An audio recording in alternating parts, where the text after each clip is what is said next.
ഇപ്പം എല്ലാവരും കുട്ടികളെ കുറ്റം പറയാണ്. കുട്ടികൾക്കല്ലല്ലോ കുഴപ്പമുള്ളത്, വലിയവർക്ക് തന്നെ കുഴപ്പമുള്ളത്. അദബ്, മര്യാദ, ശീലങ്ങൾ ഇതൊക്കെ വാപ്പിയമ്മയും പഠിപ്പിക്കേണ്ട തന്നെയാണ്, വേറെ ആരും പഠിപ്പിക്കേണ്ടതല്ല. തന്നെ 4ാം ക്ലാസ് പഠിക്കണ കുട്ടി സ്കൂളിൽ വന്നിട്ട് തൊട്ടടുത്തിരിക്കണ കുട്ടിനെ 4ാം ക്ലാസ് പഠിക്കണ കുട്ടി സ്കൂളിൽ വന്നിട്ട് തൊട്ടടുത്തിരിക്കണ കുട്ടിനെ തൊട്ടാൽ 7 പ്രാവശ്യം കേൾക്കേണ്ട ഒരു സാധനത്തിൻ്റെ പേരാണ് വിളിച്ചു എന്ന് കരുതിക്കോളി. എവിടുന്നാ കിട്ടിയത്? ബാപ്പമ്മാനെ വിളിച്ചത്, അല്ലെങ്കിൽ ഉമ്മ വാപ്പാനെ വിളിച്ചത്, അല്ലെങ്കിൽ രണ്ടാളും കൂടി വല്യപ്പാനെ വിളിച്ചത്, അല്ലാതെ എവിടുന്ന് കിട്ടിയത്? മാതാപിതാക്കളുടെ സ്വഭാവം തന്നെയാണ് കുട്ടിയൊക്കെ ഉണ്ടാവുക. റബീഉൽ അവ്വൽ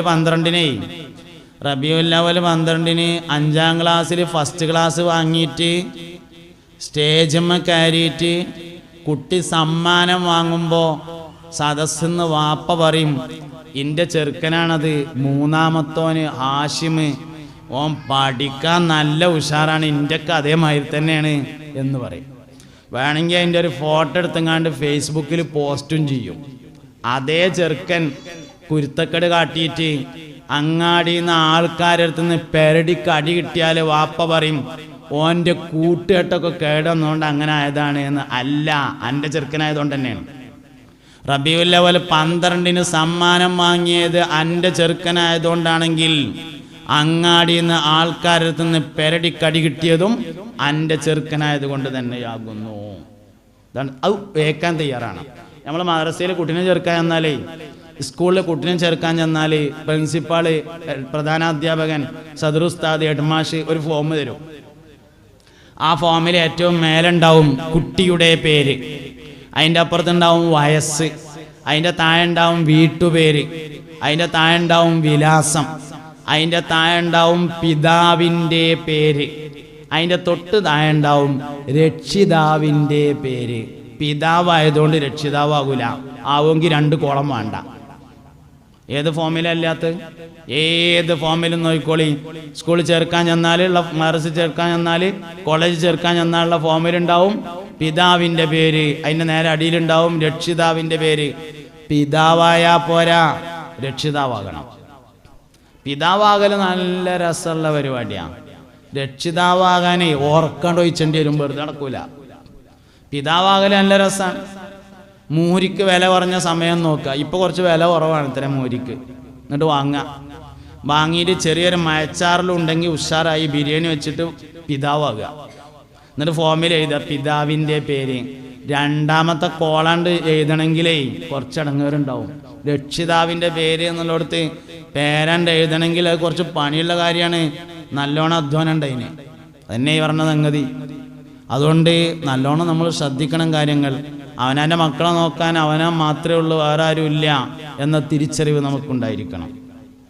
ഇതന്നെ സംഗതി. കുട്ടികളുടെ ഈമാൻ ശരിയാക്കി കൊടുക്കണം, കുട്ടികളുടെ വിദ്യാഭ്യാസം ശരിയാക്കി കൊടുക്കണം, കുട്ടികളുടെ സ്വഭാവം ശരിയാക്കി കൊടുക്കണം. എങ്ങനെയാ സ്വഭാവം ശരിയാക്കൽ? മാതാപിതാക്കളുടെ സ്വഭാവം ശരിയാവുമ്പോൾ കുട്ടികളുടെ സ്വഭാവം ശരിയാവും. ഇതിപ്പോൾ വാപ്പയമ്മയും കുട്ടികളെ പഠിപ്പിച്ചിട്ടാണ്. നമ്മൾ പാരമ്പര്യമായിട്ട് കുറച്ച് ദേഷ്യമുള്ള ആൾക്കാരാണ്, അതുകൊണ്ട് കുറച്ച് ഗൗരവത്തിലാണ് പറഞ്ഞോളൂ. ദേഷ്യം പെടണം എന്ന് കുട്ടികളെ പഠിപ്പിക്കുക വാപ്പ. ഒരു മനുഷ്യൻ്റെ ശരീരത്തിൽ ശൈത്താൻ കയറുകയാണെങ്കിൽ ആദ്യം ദേഷ്യത്തിൻ്റെ രൂപത്തിലാണ് കയറുക. അത് വാപ്പ പഠിപ്പിക്കുകയാണ്. നമ്മൾ പാരമ്പര്യമായിട്ട് തന്നെ കുറച്ച് ദേഷ്യമുള്ള ആൾക്കാരാണ്, അതുകൊണ്ട് കുറച്ച് ഉറക്കാണ് പറഞ്ഞോളൂ. അല്ലെങ്കിലോ കാണുന്ന നാട്ടുകാരെ മേക്കെട്ട് കയറിയിട്ട് അവസാനം അതിനക്ക് പ്രഷർ കൂടിയതുകൊണ്ടായിരുന്നു. പ്രഷറിൻ്റെ ബുക്കുകൾ കുറേ ഞാൻ നോക്കിയിട്ടുണ്ട്, യൂട്യൂബിലൊക്കെ നോക്കി. പ്രഷർ കയറിയാൽ ആൾക്കാരെ പെരടിക്ക് കയറുമോയെന്ന് ഇതുവരെ എവിടെയും കണ്ടിട്ടില്ല. അതിന് ഗുളികൻ കുടിച്ചാളി, ഒരു നേരം കൊണ്ട് ശരിയാണില്ലെങ്കിൽ 2 നേരം കുടിച്ചോളി. പ്രഷറിൻ്റെ പേരും പറഞ്ഞാണ്ട് ആൾക്കാരെ മേക്കെട്ട് കയറാൻ നിൽക്കണ്ട. ദേഷ്യം മക്കളെ പഠിപ്പിക്കാൻ പാടില്ല. ദേഷ്യം പൈശാചികമായ സ്വഭാവമാണ്. അതുകൊണ്ട് മാതാപിതാക്കളിൽ നിന്നാണ് കുട്ടികൾ പഠിക്കുന്നത്, ദേഷ്യം പഠിക്കുന്നത്. സ്വഭാവം കേടേറി എപ്പോഴും എവിടെയെന്ന് അറിയുങ്ങൾ അദബ് പാലിച്ചില്ലെങ്കിലാണ്. അദബ് പാലിച്ചില്ലെങ്കിലും ശീലങ്ങൾ പാലിച്ചില്ലെങ്കിലും, അദബ് പാലിച്ചില്ലെങ്കിൽ ഇബാദത്തുകൾ കേടുവരും, ശീലങ്ങൾ പാലിച്ചില്ലെങ്കിൽ സ്വഭാവം കേടുവരും. അദബ് പാലിച്ചില്ലെങ്കിൽ റേഞ്ചിൽ നിന്ന് പോകണ്ടോ നിങ്ങൾ? ഇല്ല. എന്നെ ഒപ്പം ഒന്ന് ചൊല്ലിക്കോളി. അന്ത ഉമ്മുൻ അം അബു മാ റഅയ്നാ ഫീഹിമാ മിസ്ല ഹുസ്നിക ഖത്തു യാ സയ്യിദി ഖൈറൻ നബി അസ്സലാത്തു വസ്സലാമു അലർ റസൂൽ الشفيع الأبطحي والحبيب الأربي ارتكبت على الخطا غير حصر وعدد لك أشكو فيه يا سيدي خير النبي الصلاة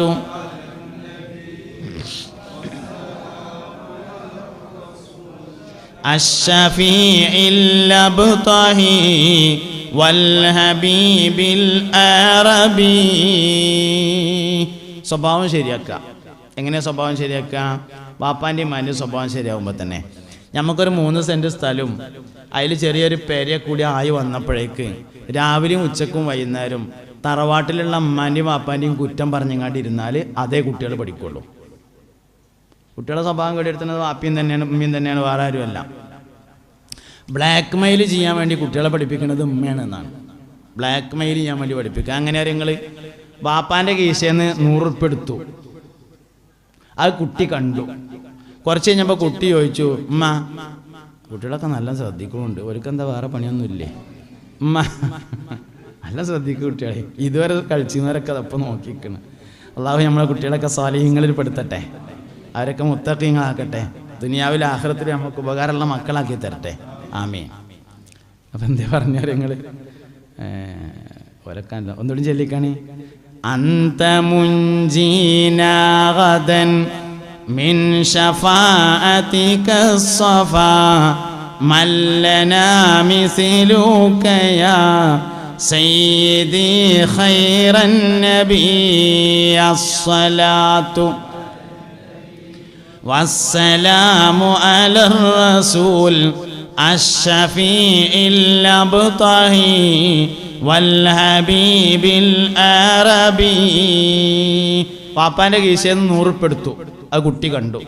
കുറച്ച് കഴിഞ്ഞപ്പോൾ കുട്ടി ചോദിച്ചു, ഉമ്മ ഐസ്ക്രീം വാങ്ങാൻ 10 ഉറുപ്പിക വേണമെന്ന് പറഞ്ഞു. അപ്പം അമ്മ പറഞ്ഞു തരൂലെന്ന് പറഞ്ഞപ്പോൾ മോൻ പറഞ്ഞു, എന്നാ അപ്പാൻ്റെ കീശേന്ന് പറഞ്ഞപ്പോൾ 10 ഉറുപ്പിക കൊടുത്ത് കൊണ്ടുപോയി തിന്നട ഐസ്ക്രീം പണ്ടാറടക്കാൻ പറഞ്ഞാണ് കൊടുത്തു.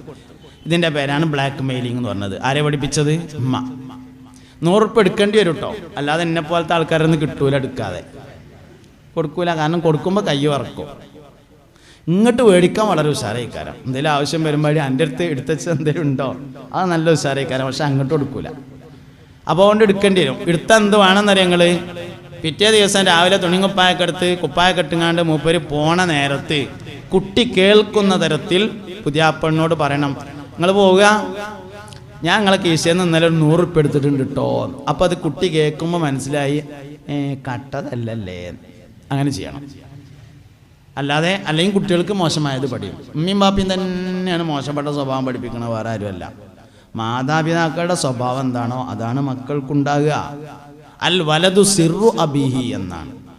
മകൻ വാപ്പാൻ്റെ രഹസ്യമാകുന്നു എന്നാണ്. വാപ്പ സ്വകാര്യത്തിൽ ചെയ്യുന്നത് മകൻ പരസ്യമായി ചെയ്യും. വാപ്പ സ്വകാര്യത്തിൽ ആരും കാണാതെ ചെയ്യുന്നത് മകൻ പരസ്യമായി ചെയ്യും. കുറ്റിപ്പുറത്തിൻ്റെ അടുത്ത് ഒരു ഉമ്മമാരുടെ സംഗമത്തിന് പോയി ഞാൻ അടുത്തൊരു ദിവസം. അപ്പോൾ ഒരു ഓഡിറ്റോറിയം നിറയെ ഉമ്മമാരാണ്. അപ്പോൾ ഞാൻ അവിടുത്തെ സംഘാടകരോട് ചോദിച്ചു, എന്താ ഇപ്പം ഉമ്മാരെ മാത്രം ഇങ്ങനെ വിളിച്ചിട്ടുള്ള എന്താ സംഭവം എന്ന് ചോദിച്ചു. അതിൽ പറഞ്ഞു, നഴ്സറിയിൽ പഠിക്കുന്ന കുട്ടിയെ LP പഠിക്കുന്ന കുട്ടി വേണ്ടാത്തത് ചെയ്യാൻ വേണ്ടി ശ്രമിച്ചു. അപ്പം ഉമ്മാരൊന്ന് വിളിച്ചു കൂട്ടിയാണ്ടൊന്ന് പറഞ്ഞു കൊടുക്കാനാണ്. അന്വേഷിച്ച് നോക്കുമ്പോൾ എന്താ സംഭവം എന്നറിയാം നിങ്ങൾ? കുട്ടി ഉറങ്ങിയെന്ന് കരുതിയിട്ട് മൊബൈലുമ്പോൾ കളിച്ചത് കുട്ടി സ്ഥിരമായിട്ട് കാണലുണ്ട്. അതാണ് കുട്ടി ഉറങ്ങാൻ കടന്നു. വാപ്പ കുറച്ച് നേരം വൈകിയിട്ടാണ് വരിക. വാപ്പ കുറച്ച് നേരം വൈകിയിട്ട് ഇങ്ങനെ വന്നിട്ട് ചോദിക്കും, നമ്മളെ കുഞ്ഞുട്ടി ഉറങ്ങിയോ എന്ന് ചോദിക്കും. അപ്പം അമ്മ പറഞ്ഞു ആ ഉറങ്ങിയെന്ന് പറയും. അങ്ങനെ അമ്മ ഉറങ്ങിയെന്ന് പറഞ്ഞാൽ ഉറങ്ങിയിട്ടില്ലെങ്കിലും ഉറങ്ങിയ മാതിരി കിടക്കും. അത് കുട്ടികളുടെ ഒരു മനഃശാസ്ത്രമാണ്. പണ്ടിങ്ങനെ കുറേ ആൾക്കാർ ഒന്നിച്ച് മരിച്ചു തരേ ഇവിടെ ഒരു നാട്ടിൽ എന്തോ ഒരു അപകടം ഉണ്ടായിട്ട്. അപ്പം ഇങ്ങനെ ഡോക്ടർ വന്നു നോക്കിയിട്ട് പറഞ്ഞു ഇവിടുന്ന് അങ്ങോട്ടുള്ള ആൾക്കാർ മൊത്തം മരിച്ചിട്ടുണ്ട് പറഞ്ഞു. അപ്പോൾ ജീവൻ മുഴുവൻ പോകാത്ത ഒരാളുണ്ടായിരുന്നു. അയാളിങ്ങനെ തല പൊന്തിച്ചിട്ട് കഥയിക്കാരട്ടോ അതൊന്നും ഉള്ളതായിക്കോളണമെന്നില്ല.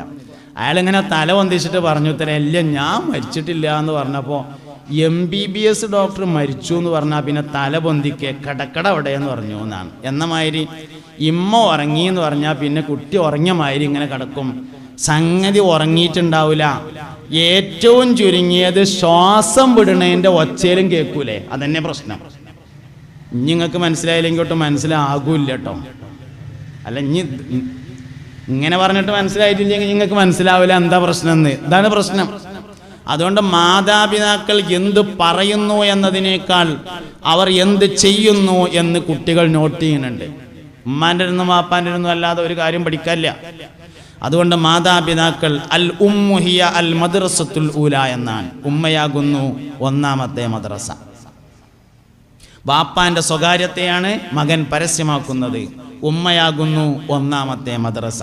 അതുകൊണ്ട് വരും നാളത്തെ തലമുറക്ക് വേണ്ടി നമുക്ക് മാറ്റിവെക്കാനുള്ള കാര്യങ്ങൾ നമ്മുടെ മക്കളെയാണ്. അതുകൊണ്ട് അവരെ നമ്മൾ നന്നായിട്ട് വളർത്തണം, നല്ലോണം ശ്രദ്ധിക്കണം, അവർക്ക് വേണ്ടി മനസ്സറിഞ്ഞ് ദ്വാരക്കണം. ഇമ്മാൻ്റെയും ബാപ്പാൻ്റെയും ദ്വാൻ്റെ അത്രേ മക്കൾക്ക് ഉപകാരം ചെയ്യുന്നൊരു ദ്വാ വേറെ ഇല്ല. മാതാപിതാക്കൾ മനസ്സറിഞ്ഞ് ദ്വാരുന്നാൽ മക്കൾക്കത് വലിയ ഗുണമാണ്. ബഹുമാനപ്പെട്ട മുഹമ്മദ് ബിൻ ഇസ്മായിൽ അൽ ബുഖാരി റളിയല്ലാഹു അൻഹു മഹാനവർക്ക് ലഭിച്ചത് തൻ്റെ ഉമ്മയുടെ ദുആയായിരുന്നു എന്നാണ്. മൂപ്പരെ വാപ്പ ചെറുപ്പത്തിൽ മരിച്ചിട്ടുണ്ട്, ഉമ്മ ദ്വാരുന്നു. ഉമ്മാൻ്റെ ദുആ കാരണം കിട്ടിയത് 10 ലക്ഷം ഹദീസുകൾ, 10 ലക്ഷമല്ല ലക്ഷക്കണക്കിന് ഹദീസുകൾ കാണാൻ പഠിച്ചു. 4000 ഉസ്താദുമാരിൽ നിന്ന് ഇമാം ബുഖാരി റളിയല്ലാഹു അൻഹു ഇൽമു പഠിച്ചിട്ടുണ്ട് എന്നാണ്. 4000 ഉസ്താദുമാർ. ഞമ്മക്ക് മര്യാദക്ക് 4 ഉസ്താദുമാരുണ്ടോ എന്നിട്ടല്ലേ? നമ്മൾ തമ്മ് തെറ്റിയാൽ 2 ചോദ്യം ചോദിക്കുക. ഒന്ന് ബുഖാരിയിലുണ്ടോയെന്നാണ് ചോദിക്കുക. ആൾക്കാർ തമ്മ് തെറ്റിയാൽ ചോദിക്കണ പ്രധാനപ്പെട്ട 2 ചോദ്യങ്ങളാണ്. ഒന്ന് ബുഖാരിയിലുണ്ടോ എന്നാണ് അതിലത്തെ ഒരു ചോദ്യം. ഈ ബുഖാരി എന്തുകൊണ്ടാണ് നമ്മൾ തമ്മ് തെറ്റുമ്പോൾ ബുഖാരിയിലുണ്ടോ എന്ന് ചോദിക്കാൻ കാരണം ഇമാം ബുഖാരി അത്രയും പ്രാധാന്യം അറിയിക്കുന്ന ഒരു മനുഷ്യനാണ് എന്നുള്ളതാണ് ആ ചോദിക്കണതിൻ്റെ കാരണം. അതുകൊണ്ട് ഇമാം ബുഖാരി റളിയല്ലാഹു അൻഹുവിന് 4000 ഉസ്താദുമാരുണ്ടായിരുന്നു. ഉമ്മാൻ്റെ ദുആയാണ് അതിൻ്റെ പിന്നിലെ രഹസ്യം. സഹീഹുൽ ബുഖാരിയുടെ രചന പൂർത്തിയാക്കിയതിന് ശേഷം മഹാനവറുകൾ അതിൻ്റെ പ്രകാശനത്തിന് വേണ്ടി മദീനയിലേക്ക് പോയി. മുത്തുനബി സല്ലല്ലാഹു അലൈഹി വസല്ലമ തങ്ങൾ ഉറക്കത്തിൽ വന്നിട്ട് ഇന്നണ്ട് വിളിക്കുമ്പോൾ ബുഖാരി ഏറ്റ് റൗദ ഷരീഫിൽ കയറി ചെല്ലണം. അതാണ് പ്രകാശനമായി തീരുമാനിച്ചത്. അങ്ങനെ ഇമാം ബുഖാരി റളിയല്ലാഹു അൻഹു മദീനയിൽ ചെന്ന് റൗദയുടെ പുറത്തൊരു സ്ഥലത്തു നിന്നു. പക്ഷേ നബി തങ്ങൾ വിളിച്ചില്ല സല്ലല്ലാഹു അലൈഹി വസല്ലം. ദിവസങ്ങളോളം നിന്നു. അവസാനം വിളിച്ചിട്ടേ പോകുള്ളൂ എന്നുള്ള വാശിയായി മുസ്തഫ നബി സല്ലല്ലാഹു അലൈഹി വസല്ലം ഒരു ദിവസം ഉറക്കത്തിൽ വന്നിട്ട് പറഞ്ഞു, എന്നാൽ നിങ്ങൾ പോന്നാളി പറഞ്ഞു. അപ്പോൾ സഹീഹുൽ ബുഖാരി ഇങ്ങനെ നെഞ്ചോട് ചേർത്ത് പിടിച്ചിട്ട് മഹാനവറുകൾ റൗദ ഷരീഫിലേക്കാണ് കയറിയതായിരുന്നു ബുഖാരിയുടെ പ്രകാശനം എന്ന് പറഞ്ഞത്. ഇമാം ബുഖാരി റളിയല്ലാഹു അൻഹു അന്ന് നിന്ന സ്ഥലത്ത് സൗദി ഗവൺമെൻറ് പിൽക്കാലത്ത് ഒരു പള്ളി ഉണ്ടാക്കി. മസ്ജിദുൽ ബുഖാരി എന്ന പേരിൽ ആ പള്ളി അറിയപ്പെടുന്നു. എന്താ വിഷയം? ഉമ്മാൻ്റെ ദുആയാണ് അതിൻ്റെ പിന്നിൽ രഹസ്യം. അതുകൊണ്ട് ഉമ്മാര് ബാപ്പാര് നല്ലോണം മനസ്സറിഞ്ഞ് മക്കൾക്ക് വേണ്ടി ദുആ ചെയ്യുക. അടുത്ത തലമുറകൾക്ക് വേണ്ടി നമ്മൾ കാര്യമായി സൂക്ഷിച്ചു വെക്കുക. വളർന്നു വരുന്ന മക്കളെ അദബും ബഹുമാനവും മര്യാദയും നല്ല നല്ല ശീലങ്ങളും നമ്മൾ പഠിപ്പിക്കുക. ഓല് നല്ലവരാണ്, ഓല് മോശമൊന്നുമല്ല. കുട്ടികളൊക്കെ മോശമാണ്, ചെറുപ്പക്കാരൊക്കെ മോശമാണെന്ന് നമുക്ക് വെറുതെ തോന്നുക. റമദാൻ മാസം ആയാൽ അങ്ങാടിയിലെ പള്ളിയിൽ ഹൗദുക്ക് വെള്ളം അടിച്ചാലും തികയാത്തത് വയസ്സന്മാർ നിൽക്കരിച്ചിട്ടൊന്നുമല്ല, കുട്ടികൾ നിൽക്കരിച്ചിട്ട് തന്നെയാണ്. അതുകൊണ്ട് ഓല് മോശക്കാരല്ല, അവർ നല്ലവരാണ്. അവരെ ഉൾക്കൊള്ളാനും വിഷയങ്ങളിലേക്കൊക്കെ കൂടുതൽ അടുപ്പിക്കാനും അങ്ങനെ വലുതാക്കി കൊണ്ടുവരാനും എല്ലാ നന്മകളിലും അവരെ പങ്കു ചേർക്കാനും നമുക്ക് കഴിയുകയാണ് വേണ്ടത്. അല്ലാഹു റബ്ബുൽ ഇസ്സത്ത് അങ്ങനെ മുത്തഖീങ്ങളിൽ സ്വാലിഹീങ്ങളിൽ നമ്മളെയും നമ്മുടെ മക്കൾ, ബന്ധുക്കൾ, വേണ്ടപ്പെട്ടവർ എല്ലാവരെയും ഉൾപ്പെടുത്തട്ടെ. ബക്കറ്റ് കൊണ്ടുവരുന്നുണ്ട്, വേഗം കൊടുന്നോളി. വയത് കയ്യിന് നിങ്ങൾ അറിയില്ല, വേഗം പിരിച്ചോളി. എല്ലാവരും കായെടുത്ത് കൈ പിടിക്കും, പൈസ എടുത്ത് കൈ പിടിക്കി കൊടുക്കണം. ദ്വാരക്കാണ്ടി അമ്മക്ക് പിരിച്ചോളി. കായ് എല്ലാവരും എടുത്ത് കൈ പിടിക്കി, എന്നിട്ട് ചെല്ലിക്കോളി. എന്ന്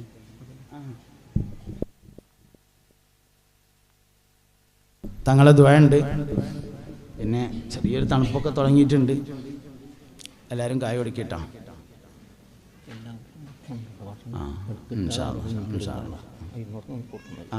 ഇരുന്നൂറ് ഭക്ഷണ വിതരണം ഉണ്ട്. തങ്ങളെ ദുആ കഴിഞ്ഞതിന് ശേഷം അതൊക്കെ കഴിഞ്ഞിട്ട് എല്ലാവരും പോകാവൂ എന്നറിയിക്കുന്നു. എല്ലാവരും കാര്യമായിട്ട് ഇതിൻ്റെ ചെലവിലേക്ക് ഏത് കാലത്ത് നമ്മൾ ഒരു പരിപാടി നടത്തുമ്പോൾ അതിൻ്റെ ചിലവൊക്കെയുള്ളത് അവിടെ നിന്ന് ഉണ്ടാക്കലൊരു പതിവാണല്ലോ. അതിന് മൈക്കപ്പിരിവ് എന്നാണ് പറയുക. സംഗതി മൈക്കക്കാരന് മാത്രമുള്ളതല്ല. സാലിം പൈസയും പോകുമ്പോൾ എന്തെങ്കിലുമൊക്കെ ഒരു ചായക്കായി തരുമല്ലോ, അങ്ങനെയുള്ള അതിൻ്റെ ഒരു ക്രമം. അപ്പോൾ അതിനൊക്കെ അനുസരിച്ച് ഇട്ടാളി ആ ബക്കറ്റിൽ നിന്ന്. അതാണ് ഇപ്പോൾ ഈ പറഞ്ഞതിൻ്റെ ചുരുക്കം. മൈക്കൊക്കെ ഉള്ളതല്ലേ എന്ന് ചോദിച്ചാണ്ട് ചെറിയ പൈസ ഇട്ടാണ്ട് സ്വീപ്പാക്കരുത്. കാര്യമായിട്ട് എന്തെങ്കിലുമൊക്കെ കൊടുത്താൽ വേറെ അവിടെ പിരിവൊന്നും കാണാനില്ല. ചിലപ്പോൾ എന്തെങ്കിലുമൊക്കെ മേടിച്ചിട്ടുണ്ടാവും. എന്നാലും കൂടിയിട്ട് അതെന്തായാലും കാര്യമായിട്ട് കൊടുക്കുക. അള്ളാഹു കബൂൽ ചെയ്യട്ടെ. പറഞ്ഞതും കേട്ടതൊക്കെ അള്ളാഹു സ്വാലിഹായ അമലായി സ്വീകരിക്കട്ടെ. അറിഞ്ഞോ അറിയാതെയും വന്നുപോയ എല്ലാ തെറ്റുകുറ്റങ്ങളെയും അള്ളാഹു വിട്ടുപുറത്ത് മാഫാക്കി തരട്ടെ. ഈ പരിപാടി സംഘടിപ്പിക്കുന്നതിന് വേണ്ടി അധ്വാനിച്ചിട്ടുള്ള ആളുകൾ, ശരീരം കൊണ്ടും മനസ്സുകൊണ്ടും സമ്പത്ത് കൊണ്ടും അധ്വാനിച്ചവർ, അള്ളാഹു അവർക്കൊക്കെ വലിയ കൂലി നൽകട്ടെ. ഭക്ഷണം നൽകിയവർക്ക് സ്വർഗീയമായ ഭക്ഷണം നൽകട്ടെ. ബക്കറ്റിലും അല്ലാതെയും സഹായിച്ച ആളുകളുടെ എല്ലാ മുറാദുകളെയും അള്ളാഹു ഹാസിലാക്കട്ടെ. രോഗികൾക്ക് വേണ്ടി ദുആ ചെയ്യാൻ പ്രത്യേകം പറഞ്ഞിട്ടുണ്ട്. അവർക്കും നമുക്കും അള്ളാഹു പരിപൂർണമായ ശിഫ നൽകട്ടെ. മരണപ്പെട്ടു പോയവരുടെ ഖബർ അള്ളാഹു സ്വർഗമാക്കി കൊടുക്കട്ടെ.